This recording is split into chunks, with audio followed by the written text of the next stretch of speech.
So ಶುಂಠಿಲಿ ಇವಾಗ ಏನಾಗಿದೆ ಅಂದರೆ ಕೊಳೆ ಎಲ್ಲೆಲ್ಲಿ ಬಿದ್ದಿರುತ್ತಲ್ಲ ಆ ಜಾಗದಲ್ಲಿ ನಿಮಗೆ ಒಂದು ವಿಡಿಯೋ ಮಾಡಿ ಹಾಕ್ತಾಯಿದ್ದೀನಿ. ಸೊ ನೋಡ್ತಾ ಇರ್ಬೋದು, ಇದೆಲ್ಲ ಕೊಳೆ ಬಿದ್ದಿರತಕ್ಕಂತಹ ಒಂದು ಶುಂಠಿ ಇದು.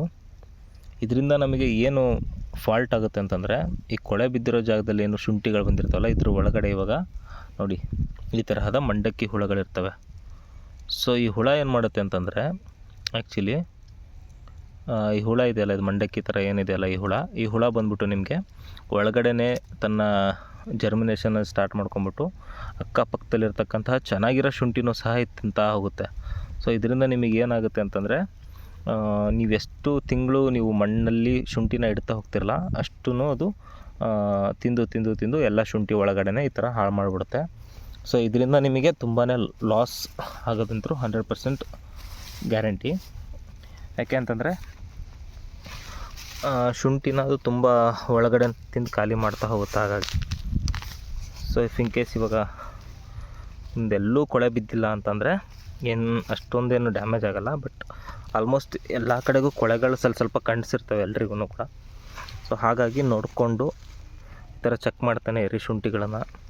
ನೋಡಿ, ಈಗ ಅಲ್ಲಿ ಕೊಳೆ ಬಿದ್ದಿತ್ತು ಪಕ್ಕದಲ್ಲಿ, ಅದರಲ್ಲಿ ಆ ಥರ ತಿಂದಿದೆ. ಈ ಕಡೆದಕ್ಕಿನ್ನ ಬಂದಿಲ್ಲ, ಅದು ಅಟ್ಯಾಕ್ ಮಾಡಿಲ್ಲ. ಸೊ ಇಫ್ ಇನ್ ಕೇಸ್ ಇದಕ್ಕೂ ಕೂಡ ಅಟ್ಯಾಕ್ ಮಾಡ್ತು ಅಂತಂದರೆ ಇದನ್ನು ಕೂಡ ನಮಗೆ ಸಿಗೋದಿಲ್ಲ ಶುಂಠಿ. ಸೊ ಹಾಗಾಗಿ ಸ್ವಲ್ಪ ನೋಡಿಕೊಂಡು ಎಲ್ಲೆಲ್ಲಿ ಚೆನ್ನಾಗಿದೆ ಅಲ್ಲೆಲ್ಲ ಮಾತ್ರ ಇಟ್ಕೊಳ್ಳಿ. ಅದನ್ನು ಬಿಟ್ಟು ಇಫ್ ಇನ್ ಕೇಸ್ ಶುಂಠಿ ಚೆನ್ನಾಗಿಲ್ಲ ಅಂತಂದರೆ ಕಿತ್ಕೊಡೋದು ಒಳ್ಳೆಯದು. ಡ್ಯಾಮೇಜ್ ಆಗಿಬಿಡುತ್ತೆ, ಇಲ್ಲಾಂದರೆ ಒಳಗಿಂದೊಳಗೇನೆಲ್ಲ.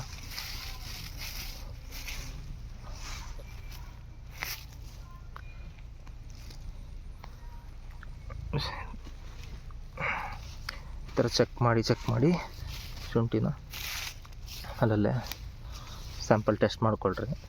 ಸೊ ನಂದರಲ್ಲಿ ಇವಾಗ ಕೊಳೆ ಬಿದ್ದಿರೋ ಕಡೆ 2 ಕಡೆ ಚೆಕ್ ಮಾಡಿದೆ. ಸೊ 2 ಕಡೆಯೂ ಕೂಡ ನನಗೆ ಇಶ್ಯೂ ಕಾಣಿದೆ. ಸೊ ಹಾಗಾಗಿ ನಾನು ಜನವರಿ ಫೆಬ್ರವರಿ ಮಿಡ್ನಲ್ಲಿ ಕೀಳಬೇಕಂತ ಪ್ಲ್ಯಾನಿಂಗ್ ಆಗಿದೆ ನಂದು ಇವಾಗ ಆಲ್ರೆಡಿ.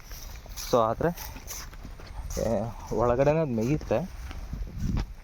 ಸೊ ಆದರೂ ಕೂಡ ಬರೋಷ್ಟು ಮಾತ್ರ ನಮ್ಮದು. ಇವಾಗ ಜೋಳ ಹಾಕಿದರೆ ಗಿಳಿಗಳು ತಿಂದು ಖಾಲಿ ಮಾಡ್ತಿದ್ರೆ, ಶುಂಠಿ ಹಾಕಿದರೆ ಈ ಮಂಡಕ್ಕಿ ಹುಳ ತಿಂತಾರೆ. ಸೊ ಹಾಗಾಗಿ ಯಾವುದಕ್ಕೂ ವರಿ ಮಾಡಬೇಡಿ. ನಮ್ದು ಎಷ್ಟಿದೆ ನಮ್ಮ ಹಣೆ ಬರೋದಲ್ಲಿ ಎಷ್ಟು ಬಂದೇ ಬರುತ್ತೆ. ಸೊ ಇದ್ರ ಬಗ್ಗೆ ಎಲ್ಲ ಸ್ವಲ್ಪ ಕಾಷನ್ಸ್ ತಗೊಳ್ಳಿ ಅಷ್ಟೇ.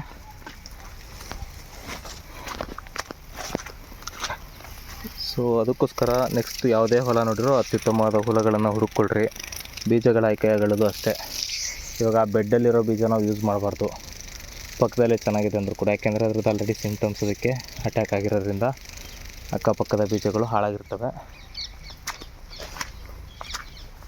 ಓಕೆ, ಏನಾದರೂ ಡೌಟ್ಸ್ ಇದ್ದರೆ ಕಮೆಂಟ್ ಮಾಡಿ ಹೇಳೋಣ.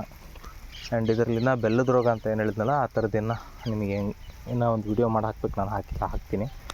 ಸೊ ಇವಾಗ ಸದ್ಯದ ಮಟ್ಟಿಗೆ ಏನಂತಂದರೆ, ಇಲ್ಲಿ ಇದುವರೆಗೂ ನಾನು ನೋಡಿರೋ ಪ್ರಕಾರ ಮಂಡಕ್ಕಿ ಹುಳು ಬಗ್ಗೆ ಲಾಸ್ಟ್ ಇಯರ್ ಕೂಡ ನೋಡಿದ್ದೆ, ಇದರಲ್ಲೂ ನೋಡಿದ್ದೀನಿ. ಸೊ ಅದು ಆ್ಯಕ್ಚುಲಿ ಬಂದೇ ಬರುತ್ತೆ, ಏನು ಮಾಡೋಕ್ಕಾಗಲ್ಲ. ಯಾಕೆಂದರೆ ಇದು ನೇಚರು, ಎಲ್ಲದಕ್ಕೂ ಕೂಡ ಫೀಡ್ ಆಗಲೇಬೇಕು, ಅದಕ್ಕೆ ಆ ಥರ ಆಹಾರ.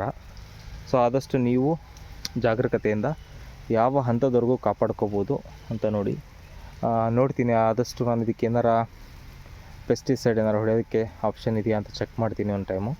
ಹಾಗೇನಾರು ಇತ್ತು ಅಂದರೆ ಅದ್ರ ಬಗ್ಗೆ ನಾನು ನಿಮಗೆ ಖಂಡಿತವಾಗಿ ಮಾಹಿತಿ ಕೊಡ್ತೀನಿ. Okay, thank you. ಏನಾದ್ರು ಡೌಟ್ಸ್ ಇದ್ದರೆ ಕಮೆಂಟ್ ಮಾಡಿ, ನಿಮ್ಗೆ ಆದಷ್ಟು ನಾನು ವೀಡಿಯೋದಲ್ಲಿ ಸಜೆಸ್ಟ್ ಮಾಡೋದಕ್ಕೆ ಟ್ರೈ ಮಾಡ್ತೀನಿ. Thank you.